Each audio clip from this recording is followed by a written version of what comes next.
Hi guys, welcome to my next lecture, conic sections. Okay, a very important topic అండి, చాలా important. ఎందుకంటే diplomas చూసుకున్నా, engineerings చూసుకున్నా, ITI students చూసుకున్నా, ఇది ఎందుకు ఇంపార్టెంట్ అంటే ఇది బేస్మెంట్ అనమాట, హార్ట్ ఆఫ్ ది డ్రాయింగ్లో ఉంటుంది. ఇది కూడా హార్ట్ ఆఫ్ ది డ్రాయింగ్ అని, ఇదే హార్ట్ ఆఫ్ ది డ్రాయింగ్ అని చెప్పలేం, ఇది కూడా హార్ట్ ఆఫ్ ది డ్రాయింగ్. ఇది కూడా నేర్చుకోవాలి.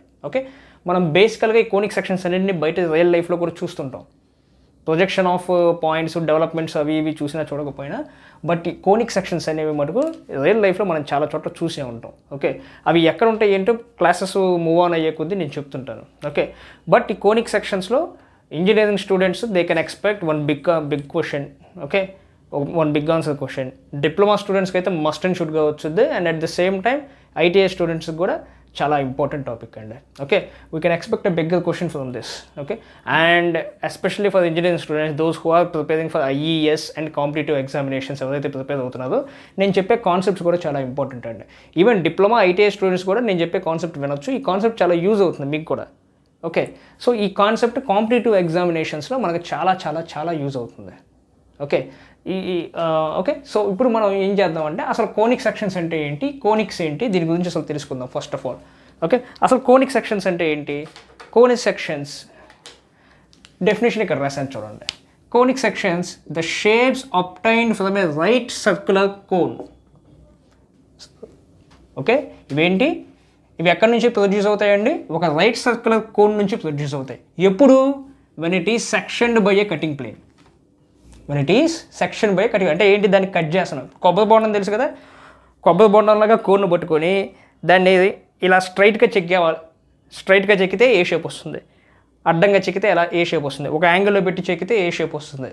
అలాగే కోన్ను కూడా మనం ఏంటి ఇలా పట్టుకొని బేస్మెంట్ మీద నిలబెట్టి డిఫరెంట్ టైప్లో కటింగ్ ప్లేన్తో మనం కట్ చేస్తే వచ్చే షేప్స్ని మనం ఏమంటామండి? అది కూడా ఎలా? With reference to axis. ఎలా పడితే అలా కట్ చేయకూడదు, with reference to axis cut చేస్తే ప్రొడ్యూస్ అయ్యే షేప్స్ని మనం ఏమంటాం?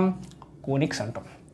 ఓకే, ప్రతిదానికి ఒక మ్యాథమెటికల్ థింగ్ అనేది ఉంటుంది కదా. ఆ మ్యాథమెటికల్ థింగ్ ప్రకారం ఏంటంటే it is defined as the locus of a point.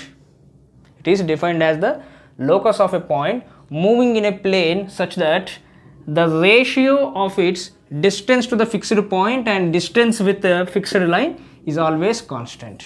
It should always constant. Okay, అంటే దాని మీనింగ్ ఏంటో చెప్తా మీకు. ఓకే, ఇప్పుడు ప్లేన్ అంటే ఏంటండి? యూనివర్స్లో ఉన్న ప్రతిదీ ప్లేన్. ఇప్పుడు మీరు నన్ను చూస్తున్నారు, ఇది కూడా ఒక ప్లేనే. ఇప్పుడు నాకు ఒక ఎక్స్ యాక్సిస్, ఒక వై యాక్సిస్ ఉంది.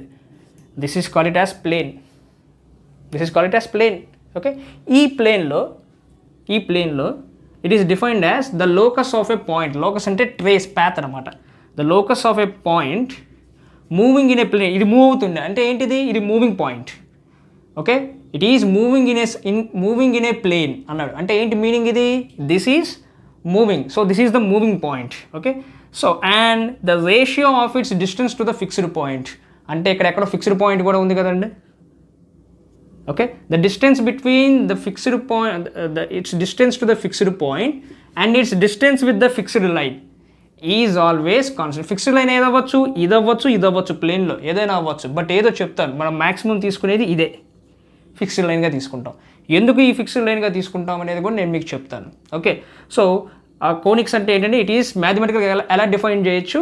The locus of a point moving in a plane such that the ratio of its distance to a fixed point and its distance with the fixed line is always a constant. Okay, అసలు దీని గురించి పూర్తి ఎక్స్ప్లెనేషన్లోకి వెళ్ళిపోయే ముందు, sir what is right circular cone? అసలు right circular cone అంటే ఏంటి? కోన్ అంటే తెలుసు, ఇలా ఉంటే కోన్. కానీ రైట్ సర్క్యులర్ కోన్ అంటే ఏంటి? రైట్ సర్క్యులర్ కోన్ అంటే ఏంటంటే it is formed by rotating A right angle triangle. It is formed by rotating A right angle triangle by fixing one of it's edges. అంటే అలాగూ చూపిస్తా చూడండి. ఇది right angle triangle. This is the right angle triangle. Okay, నేనేం చేశాను? ఈ right angle ట్రయాంగిల్లో ఒక ఎడ్జ్ని fix చేశా. ఈ ఎడ్జ్ని ఫిక్స్ చేసి ఈ ఎడ్జ్ని ఒక ఫుల్ రెవల్యూషన్ తిప్పితే ఎలాగైతే ఫామ్ అయ్యిద్దో ఆ ఫార్మేషనే మనకి రైట్ సర్క్యులర్ కోన్. అర్థమైంది కదండి? This is the right angle triangle. Okay, ఈ రైట్ యాంగిల్ ట్రయాంగిల్ని ఒక సైడ్ నేను ఫిక్స్ చేసేసేసి, అంటే ఈ సైడ్ నేను ఫిక్స్ చేసేసేసాను, ఈ సైడ్ నేను ఫిక్స్ చేసేసేసి ఈ ఎడ్జ్ని పట్టుకొని ఇలా ఒక రౌండ్ తిప్పితే చూడండి, ఇక్కడ స్టార్ట్ అయింది, ఇలా తిప్పితే ఇలా వచ్చి ఆగింది. అంటే ఏంటంటే ఇది ఒక రౌండ్ వేసింది, అంటే బేస్మెంట్ ఎలా ఉంటుంది, basement will be circular.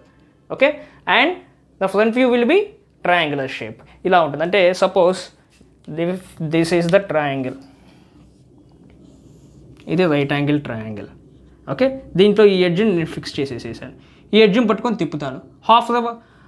Quarter రెవల్యూషన్కి edge ఎక్కడికి వచ్చుద్దండి, ఇక్కడ నుంచి ఇక్కడికి వచ్చుద్ది. హాఫ్ రెవల్యూషన్కి ఇక్కడికి వచ్చుద్ది, అంతే కదా. పొజిషన్ 1లో ఇక్కడ ఉంది, హాఫ్ రెవల్యూషన్ అయ్యేపాటికి ఇక్కడికి వచ్చుద్ది. ఓకే, మళ్ళీ ఏం చేస్తాను, ఇక్కడ హాఫ్ రెవల్యూషన్ అయ్యాక రిమైనింగ్ హాఫ్ రెవల్యూషన్ ఇక్కడ తిప్పితే సేమ్ పొజిషన్కి వచ్చేస్తుంది. Okay, so this is right circular cone. అర్థమైంది కదండి, ఇది రైట్ సర్క్యులర్ కోన్ అంటే. ఓకే, ఈ కోన్లో ఉండే ఈ సెంటర్ లైన్ ఉంది కదండి, దీన్ని మనం యాక్సిస్ అంటాం.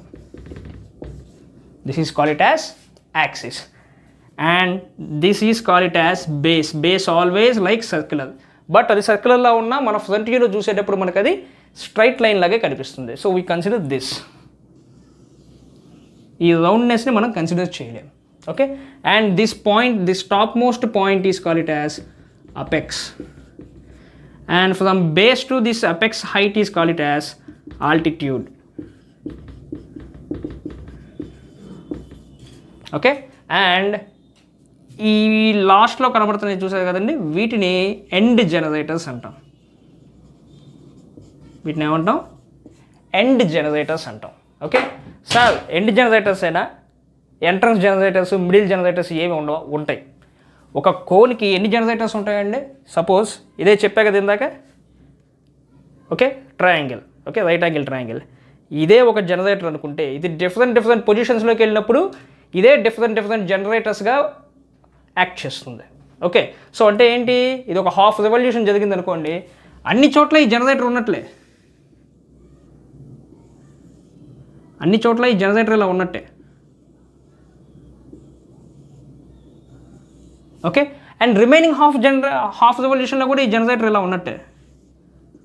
అంటే ఇదే జనరేటర్ తిరుగుతూ ఉంది కదండి, ఇప్పుడు ఇదే జనరేటర్ ఉంది, ఇదే జనరేటర్ ఏమవుతుంది, ఒక రౌండ్ అవ్వాలి అంటే ఈ మధ్యలో ఉండే ఇక్కడ నుంచి ఇక్కడికి రావాలి అంటే ఈ మధ్యలో ఉండే ప్యాత్ని ట్రావెల్ చేయాలి కదా. ట్రావెల్ చేసేటప్పుడు ఇవన్నీ కూడా జనరేటర్గానే యాక్ట్ చేస్తుంది కదా. ఒక్కొక్క పాయింట్లో ఇదేమవుతుంది, ఒక్కొక్క జనరేటర్గా యాక్ట్ చేసుకుంటూ వస్తుంది. Okay, so A cone is having infinity number of generators. ఒక కోన్కి ఎన్ని ఉంటాయండి, ఇన్ఫినిటీ నెంబర్ ఆఫ్ జనరేటర్స్ ఉంటాయి. ఓకే, అందులో మనకు కనిపించేది ఓన్లీ ఎండ్ జనరేటర్స్ మాత్రమే. మనం కన్సిడర్ చేసేది ఓన్లీ లాస్ట్లో ఉండే ఈ 2 ఎండ్ జనరేటర్స్ని మాత్రమే కన్సిడర్. ఎందుకు అంటే మనకు ప్లేన్ ఫిగర్లో అన్ని జనరేటర్స్ని మనం చూపించలేము. మనం ఈ అవుటర్లో ఉండే జనరేటర్స్ని చూపిస్తాం, అవుటర్లో ఉండే జనరేటర్స్ని మనం ఎండ్ జనరేటర్స్ అంటామండి. ఓకే, ఏంటది కోనిక్స్ అంటే ఏంటి, కోనిక్ సెక్షన్స్ అనేవి ఒక రైట్ సర్క్యులర్ కోన్ని తీసుకొని దాన్ని డిఫరెంట్ యాంగిల్స్లో కనుక కట్ చేసేస్తే మనకు obtain అయ్యే షేప్స్ని మనం ఏమంటాం, కోనిక్ సెక్షన్స్ అంటాం. సో అందుకని చెప్పి ఫస్ట్ మనం ఏం చేద్దామంటే ఒక రైట్ సర్క్యులర్ కోన్ తీసుకుందాం. అంటే ఫస్ట్ యాక్సిస్ తీసుకుందాం, బేస్మెంట్,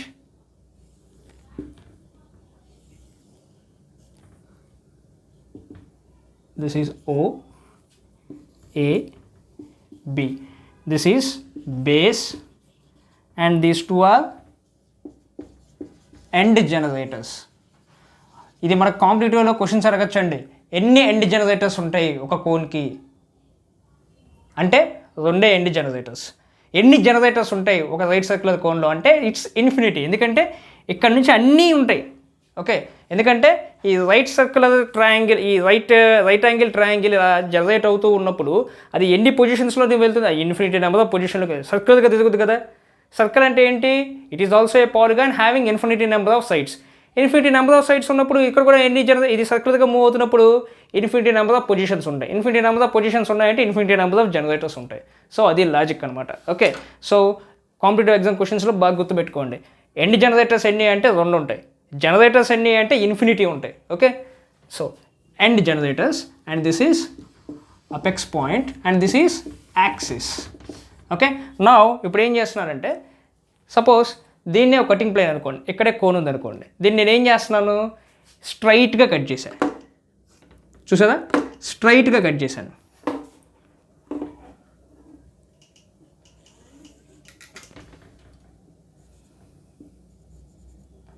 సెక్షన్ 1:1 స్ట్రైట్గా కట్ చేసి ముక్కను తీసేసా పక్కకి అనుకుందాం. స్ట్రైట్గా కట్ చేసి ముక్కను తీసేసా. అప్పుడు నేను పైనుంచి చూస్తే ఇది ఎలా కనిపించుద్దో తెలుసా, నాకు సర్కిల్లా కనిపించుద్ది. ఎలా కనిపిస్తుంది అండి, సర్కిల్లా కనిపించుద్ది. సెక్షన్ 1:1. Okay okay. సో ఇది మనకు ఒక క్వశ్చన్ అండి, గుర్తుపెట్టుకోండి. When a cutting plane cuts the axis of a right circular cone 90 degrees with the axis, then which conic section will get obtained అంటే సర్క్యులర్ షేప్ కనిపిస్తుంది. ఓకే, చూసారా ఇక్కడ cutting plane యాంగిల్కి యాక్సిస్కి మధ్య యాంగిల్ ఎంత ఉందండి, 90 degrees ఉంది. ఓకే, అర్థమైంది కదా. ఇప్పుడు అసలు hero of the conic section చూద్దాం. వాడు ఎవడంటే చూడండి, ఇప్పుడు చెప్తా. ఇప్పుడు ఏమైంది, ఇలా కాకుండా ఒక యాంగిల్లో కట్ అయింది.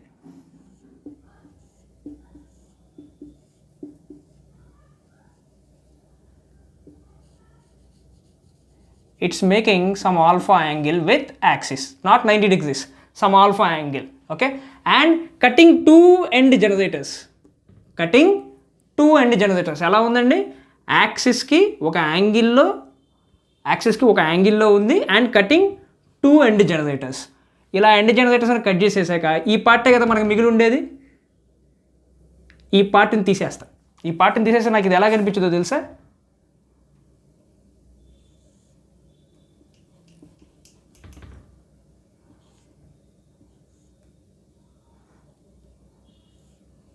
ఇలా కనిపించిందండి.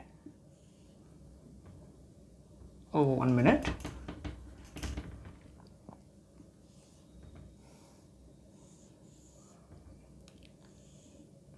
This is how it looks like.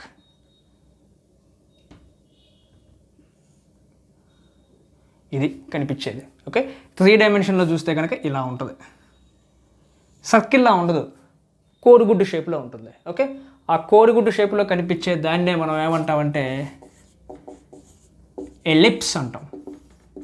This is called it as ellipse, elliptical shape. చూసారు కదా ఎలా కట్ చేసిందండి, cutting plane cuts the cone with making alpha degrees angle with axis and cutting 2 end generators, then the shape obtained will be ellipse. ఈ పై నుంచి చూస్తే okay. Next ఏం చేసాము, ఇలా కాదని చెప్పేసరికి ఎండ్ జనరేటర్ ఉంది కదండి, ఈ ఎండ్ జనరేటర్కి ప్యారలల్గా కటింగ్ ప్లేన్ తీసుకొని కట్ చేశా. ఏ వచ్చుద్దో చూద్దామని.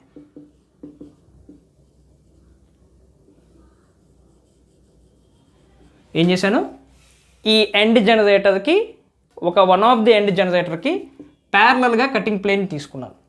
ఓకే, అప్పుడు నాకు వచ్చేది ఏంటి, అప్పుడు నాకు ఏం కనిపించుద్దో తెలుసా అండి,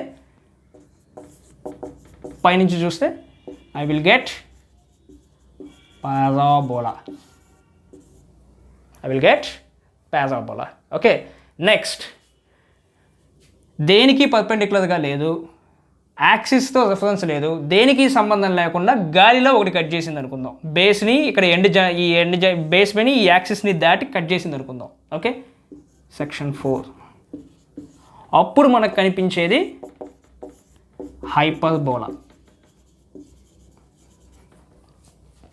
ఓకే, అప్పుడు మనకు కనిపించేది హైపర్బోలా. ఎండ్ జనరేటర్కి ప్యారలల్గా కటింగ్ ప్లేన్ ఉంటే మనకు పారాబోలా వచ్చింది. ఓకే, దేనికి సంబంధం లేకుండా ఎలా పడితే అలా ఒక కటింగ్ ప్లేన్ కట్ చేస్తే మనకి హైపర్బోలా వచ్చింది.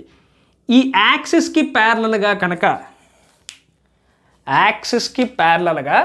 చూడండి అమ్మా, ఈ యాక్సిస్కి ప్యారలల్గా ఒక కటింగ్ ప్లేన్ డ్రా చేయగలిగితే, నేను ఈ కటింగ్ ప్లేన్ కనుక కట్ చేయగలిగితే, ఓకే, యాక్సిస్కి ప్యారలల్గా ఒక కటింగ్ ప్లేన్ కట్ చేయగలిగితే అప్పుడు నాకు వచ్చేది rectangle hyperbola.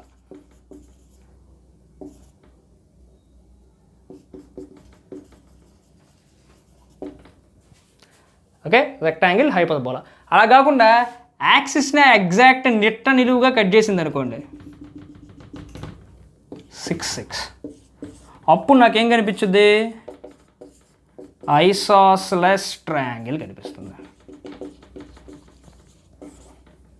Okay, this is about conic sections. వాడు ఫస్ట్ డెఫినేషన్ ఏం చెప్పాడండి, ఒక రైట్ సర్క్యులర్ కోన్ని తీసుకొని మనం డిఫరెంట్ యాంగిల్స్లో, అది విత్ రెస్పెక్ట్ టు యాక్సిస్ కనుక మనం కట్ చేస్తే అప్టైన్ అయ్యే స్పెసిఫిక్ షేప్స్నే మనం ఏమంటాం, కోనిక్స్ అంటాం. ఆ కోనిక్స్ ఎన్ని types, circle, ellipse, parabola, hyperbola, rectangular hyperbola, isosceles triangle. Here మనం అంతా డీల్ చేసేది ఎలిప్స్, పారాబోలా, హైపర్బోలాతోనే. కాంట్ బట్టి కండిషన్లో ఎప్పుడో రెక్టాంగిల్ హైపర్బోలా వచ్చింది, మ్యాక్సిమం యూస్ చేయం. ఓకే, బట్ ఈ మూడు మాత్రం చాలా important. We can expect a big question, ఒక small short answer questions, SA answer questions అంటాం కదా, అట్లాంటి ఎస్ఏ ఆన్సర్ క్వశ్చన్ని మనం ఎక్స్పెక్ట్ చేయొచ్చు ఎలిప్స్, పారాబోలా, హైపర్బోలాలో. చాలా ఫన్నీగా కూడా ఉంటాయి, చాలా ఇంట్రెస్టింగ్గా కూడా ఉంటుంది topic. Okay, this is right circular కోడ్ని మనం కట్ చేస్తే వచ్చే యాంగిల్స్. ఓకే, ఇప్పుడు మనం ఏం చేద్దాం, మ్యాథమెటికల్ వేలో చూద్దాం. టూ డెఫినేషన్స్ చెప్పా కదా, ఒకటి ఏం చెప్పాను, కోడ్ని పట్టుకొని కట్ చేస్తే, ఇంకోటి ఏం చెప్పాను, మ్యాథమెటికల్గా. సో ఇప్పుడు ఆ మ్యాథమెటికల్గా ఎలా ఉంటుందో చూద్దాం. ఓకే, ఇందాక డయాగ్రామెటికల్ రిప్రజెంటేషన్తో చూసాం కదండి, ఇప్పుడు మ్యాథమెటికల్ రిప్రజెంటేషన్తో చూద్దాం. ఓకే, ఎలా అంటే అసలు కోనిక్ అంటే ఏం చెప్పాడు ఇందాక డెఫినేషన్, మ్యాథమెటికల్ డెఫినేషన్ ఏంటి, it's a locus of a point. Locus of a point అంటే ఏంటి, it's a moving point. The ratio of its distance of moving point to fixed point to distance of moving point to fixed line. ఈ ratio అనేది ఎలా ఉంటుందంటే, this ratio is always constant for conic sections. సరే, constant అయితే ఉంటుంది, దానికి ఏదో name ఇవ్వాలి కదా, అందుకే దాన్ని ఏమంటాం, ఎసెంట్రిసిటీ అంటాం. దాన్ని ఏమంటామండి, ఎసెంట్రిసిటీ ఈ అంటాం, ఎసెంట్రిసిటీ ఈ. సార్ మీరు చెప్పేది బాగానే ఉంది, అసలు ఎక్కడ ఉంటుంది fixed point, moving point, fixed line ఎక్కడ ఉంటాయి? ఒక ప్లేన్ తీసుకుందాం. ప్లేన్ అంటే ఏంటి, XY ప్లేనే. ఓకే, XY ప్లేన్ తీసుకుందాం. హారిజాంటల్గా ఉండేదాన్ని X అనుకుంటాం, వర్టికల్గా ఉండేదాన్ని Y అనుకుంటాం నార్మల్గా మనం. ఓకే, బట్ ఇప్పుడు ఇక్కడ మనం ఏమనుకోవాలంటే, ఈ వర్టికల్గా ఉన్న లైన్ ఏదైతే ఉందో దీన్ని డైరెక్ట్రిక్స్ అనుకుందాం. దీన్ని ఏమనుకుందామండి, డైరెక్ట్రిక్స్ అనుకుందాం. దీన్ని యాక్సిస్ అనుకుందాం. హారిజాంటల్గా ఉన్న లైన్ని యాక్సిస్ అనుకుందాం. ఇప్పుడు ఇక్కడ మనకి ఏమేం కావాలి, there should be one moving point. Okay, ఇక్కడ ఒక మూవింగ్ పాయింట్ పెట్టా. Okay, and a fixed point. Moving point ఉండాలి, ఒక ఫిక్స్డ్ పాయింట్ ఉండాలి. అక్కడ ఒక ఫిక్స్డ్ పాయింట్ కూడా పెట్టా. ఇవి ఏంటి అని చెప్పేసి మీకు ఆల్రెడీ తెలుసు, ఎందుకంటే మీరు ఇంటర్మీడియట్లో చదువుకుని ఉంటారు. What is moving point, what is locus of point, fixed point ఏమి అంటాం. ఇది ఫిక్స్డ్ పాయింట్ F అనుకుందాం, మూవింగ్ పాయింట్ V అనుకుంటాం. ఓకే, ఈ ఫిక్స్డ్ పాయింట్నే ఫోకస్ అంటాం. ఏమంటామండి, ఫోకస్ అంటాం, Fతో ఇండికేట్ చేస్తాం. ఈ మూవింగ్ పాయింట్నే వర్టెక్స్ అంటాం, Vతో ఇండికేట్ చేస్తాం. ఇది common point C. Okay, this is common point C. Okay, so ఇప్పుడు ఇక్కడ ఈ మూవింగ్ పాయింట్ ఏం చేస్తుంది, ఇది కామ్గా ఉండదు. మూవింగ్ పాయింట్ ఎప్పుడు ఫిక్స్డ్ పాయింట్ అంటే ఫిక్స్డ్గా ఉంటుంది, కానీ మూవింగ్ పాయింట్ ఎప్పుడు ఫిక్స్డ్గా ఉండదు. అప్పుడు ఇది ఏం చేస్తుంది, మూవ్ అయింది. సపోజ్ ఇక్కడికి ఎలా మూవ్ అయ్యింది, ఇక్కడ నుంచి ఇక్కడికి పర్పెండిక్యులర్ డిస్టెన్స్ ఉంటుంది. ఈ మూవ్ అయ్యే పాయింట్ సపోజ్ ఇది V, ఇది V1, ఇక్కడ నుంచి ఇక్కడికి పర్పెండిక్యులర్ డిస్టెన్స్ ఉంటుంది. మళ్ళీ ఏమైందండి, ఇది V2కి వెళ్ళింది. మళ్ళీ ఏమైంది, V3కి వెళ్ళుద్ది. ఎందుకు వెళ్ళుద్ది సార్ ఇలాగా, వెళ్ళుద్ది అంతే. ఎందుకు వెళ్ళుద్ది అంటే it's a moving point. Moving point basement ఏంటి, మూవ్ అవుతూ ఉంటుంది. ఓకే, అది ఇలా మూవ్ అవుతూ ఈ మధ్య డిస్టెన్స్ ఉంది చూసారా, ఏది వర్టెక్స్ టు ఫోకస్ డిస్టెన్స్. ఈ వర్టెక్స్ టు ఫోకస్ డిస్టెన్స్కి, ఈ వర్టెక్స్కి డైరెక్ట్రిక్స్కి మధ్య ఉండే డిస్టెన్స్కి రేషియో కాన్స్టెంట్గా ఉండేవి మన కోనిక్ సెక్షన్స్. ఓకే, ఇప్పుడు ఏం చేద్దాం, ఇప్పుడు ఏం చేస్తానంటే ఎగ్జాక్ట్గా ఈ వర్టెక్స్ని మూవింగ్ పాయింట్ అని చెప్పాం, పొజిషనింగ్ ఎక్కడ పెట్టాలో నేనేం చెప్పలేదు కదా. పొజిషనింగ్ ఎగ్జాక్ట్గా మిడిల్లో పెట్టాను అనుకోండి, ఏమైంది, CV VC ఈక్వల్ లెన్స్ అవుతాయి. విఎఫ్. విఎఫ్ అంటే ఏంటండి? It's the moving point vertex. F అంటే ఏంటి? Fixed point focus. Distance of moving point to fixed point is CF. Distance of moving point to fixed line, ఈ moving point నుంచి fixed లైన్కి మధ్య ఉన్న డిస్టెన్స్, ఇది సివి. ఈ రెండు సేమ్ అన్న, ఎగ్జాక్ట్ వి అనేది బైసెక్ట్ చేసింది అంటే ఏంటి? సిఎఫ్ ఈజ్ ఈక్వల్ విఎఫ్ అయింది. అప్పుడు ఏమైంది? ఈ రెండు కొట్టుకుపోతే ఒకటి మిగులుద్ది. సో ఇక్కడ ఎసెంట్రిసిటీ ఎంత అయిందండి? ఎసెంట్రిసిటీని స్మాల్ ఈతో చూపిస్తాం, ఇక్కడ ఈ ఈజ్ ఈక్వల్ టు 1 అయింది. ఓకే, అప్పుడు మనకి ఏమొచ్చుద్ది? పారాబోలా వచ్చింది. Then you will get parabola. If v is equal to if v exactly in between fixed line, fixed line directrix and focus, then you will get parabola. ఇలా ఉంటుందండి చూడడానికి. This is parabola. అలా కాదు, ఈ వీని కొంచెం ఇక్కడికి పంపా అంటే ఏం చేశాను? సివి డిస్టెన్స్ పెంచాను, విఎఫ్ డిస్టెన్స్ తగ్గించాను. అప్పుడు ఏమైందండి? ఈ fixed point to moving point distance అనేది తక్కువ ఉంటుంది. Fixed point to moving point distance అనేది తక్కువ ఉంది. ఈ moving point to fixed line distance అనేది ఏమైంది? ఎక్కువైంది. ఓకే, వెన్ న్యూమరేటర్ తక్కువని డినామినేటర్ ఎక్కువ ఉంటే ఏమవుతుందండి? ఇట్ విల్ బీ సంథింగ్ 0 పాయింట్లో వస్తుంది. అంటే ఏంటి? 1 కంటే తక్కువలో వస్తుంది. The value will be less than 1. So e is equal to less than 1 అవుతుంది. సో ఎప్పుడైతే e is equal to less than 1 అవుద్దో అప్పుడు మనకు వచ్చేది ఏంటండి? ఎలిప్స్.